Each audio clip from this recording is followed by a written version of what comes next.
On December 16, 1944, Nazi Germany launched its last major offensive of World War II, Operation Watch on the Rhine.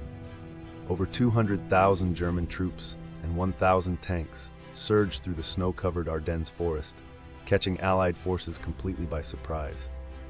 The 1st SS Panzer Division, led by the notorious Joachim Peiper, spearheaded the assault with their heavy Tiger and Panther tanks.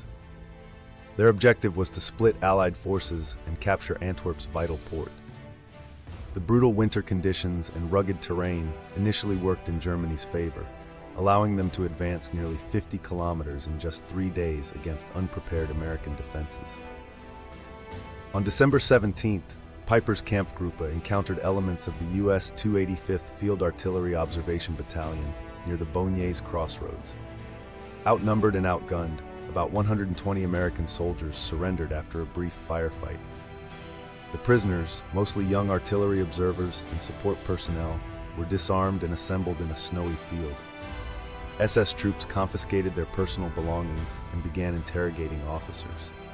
This moment marked the beginning of one of the war's most infamous atrocities, as the SS considered prisoners an unacceptable burden to their lightning advance toward the Meuse River. Without warning, SS troops suddenly opened fire on the unarmed prisoners with machine guns and pistols at point-blank range. Approximately 84 Americans fell in the initial volley. Those who survived the first shots were hunted down as they tried to flee across the open field. Some were shot while pretending to be dead, others were killed with rifle butts. The snow turned red with blood as the massacre continued for about 15 minutes. A few lucky soldiers managed to escape by playing dead or finding cover in nearby woods. The brutality was systematic. Peiper's men had committed similar crimes earlier that day at Hansfeld and Bullingen.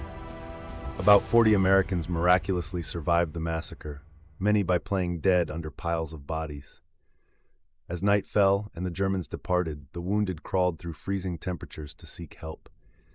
Some found shelter with Belgian civilians, while others wandered for days before reaching Allied lines. Their horrific accounts shocked the U.S. military command. Survivor Homer Ford described how he escaped by running through machine gun fire. Bullets were kicking up snow all around me. These testimonies would later become crucial evidence in war crimes trials, documenting the SS's blatant violation of the Geneva Convention. When Allied forces recaptured the area on January 14, 1945, they discovered the frozen bodies still lying where they fell. Forensic teams documented the war crime, finding most victims had been shot in the head at close range. The Malmedy Massacre became a rallying cry for U.S. troops, with many vowing not to take SS prisoners. In 1946, Peiper and 73 others stood trial at Dachau. Though initially sentenced to death, most sentences were commuted. The massacre remains controversial, with some historians arguing it was part of a broader pattern of SS brutality, while others claim it resulted from the chaos of battle. Today, a memorial at Bogniers Crossroads honors the victims.